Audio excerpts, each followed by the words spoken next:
কংগ্রেস প্রার্থী অধীর রঞ্জন চৌধুরী সাংবাদিকদের মুখোমুখি। দেখুন, নির্বাচন সারা ভারতবর্ষ হয়েছে, কাশ্মীর থেকে কন্যাকুমারী, অরুণাচল থেকে গুজরাট, নির্বাচন সারা ভারতবর্ষে হয়েছে। এটাকে টিএমসি নিন্দা করছে, নেত্রীও করেছেন এবং বাকি নেতারা করছেন, কিন্তু এই ধরনের ঘটনা ঘটবে কেন? এটা জনপ্রতিনিধি অহমিকা দম্ভ তৈরি হয়ে যায়, জানে এখানে যা খুশি করা যেতে পারে দলে।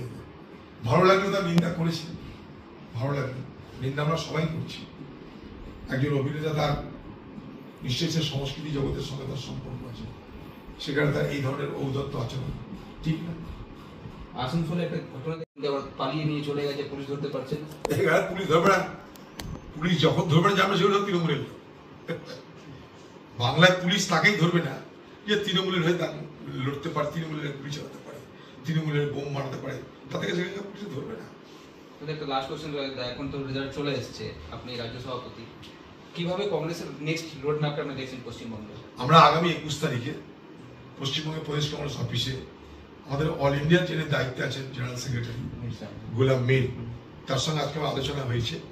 আগামী 21 তারিখে তার উপস্থিতিতে এআইসিসির আরো কোনো নেতা যেতে পারে, আমরা সবাই সেখানটায় নির্বাচন এবং নির্বাচনকে সামনে রেখে কি করতে হবে আমাদের সে সম্পর্কে বিস্তারিত আলোচনা করব আগামী 21 তারিখ।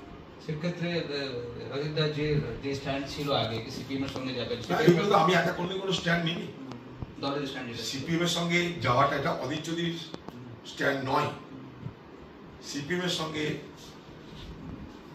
সিটের যে বন্টন, সিটের যে অ্যাডজাস্টমেন্ট হয়েছে, সেটা অথরিটি আমি নয়, সেটাকে আমি করি। পশ্চিমবঙ্গের সমস্ত নেতাকে দিল্লিতে ডেকে পাঠানো হয়েছিল নির্বাচনের আগে মতামত জানার জন্য।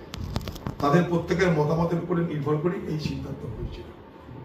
দিল্লি থেকে কলকাতাতে এআইসিসির অবজারভাররা গিয়ে বাংলার প্রত্যেকটা নেতাকে জনে জনে জিজ্ঞাসা করেছিল কি করা উচিত, তারপরে সর্বসম্মত সিদ্ধান্ত। এই সিদ্ধান্ত অধীর চৌধুরীর নয়, কি করা উচিত আমি নিশ্চয়ই আমার কথা বলেছি, কিন্তু আমার সিদ্ধান্তে সবকিছু হয়নি। আবার আমার সিদ্ধান্তের জন্য আমি কিন্তু তার জন্য আমি তার জন্য আজকে তার জন্য আফসোস নেই।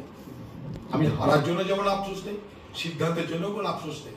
পার্টির সিদ্ধান্ত যা হবে সেটাকে গ্রহণ করতে হবে, এটাই আমি জানি। এরকম শোনা যাচ্ছে কি আপনি রাজ্য সভাপতি পদ থেকে সরে যাওয়ার জন্য ইচ্ছা প্রকাশ করেছেন? সেটা অবশ্যই মিস করেছে, অনেক আগেও করেছে, এই ফলে আজকে না, অনেক আগে থেকে পেন্ডিং আছে। ওনারা ওদিক থেকে কিছু হয়নি না।